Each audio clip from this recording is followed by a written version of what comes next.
Bütün dünya velosiped güni Mari vilayatyna-da ýokary ruhlanykda vilayatyň Bagtyar ilatynyň agdybirlik bilen gatnaşmagyna guramaçylykly beýlenip geçirildi.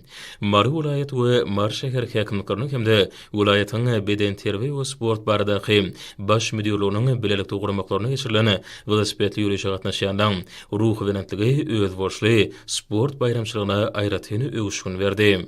Tumut günüň sergin seheriniň hoşdap janyş paly howasy velosipedli ýürüýüşe gatnaşýan sportjan köýürlerini şähtaşyklyk heme keýpi çaglyk döredip, olaňy gögün guşuny ganatanyrdy.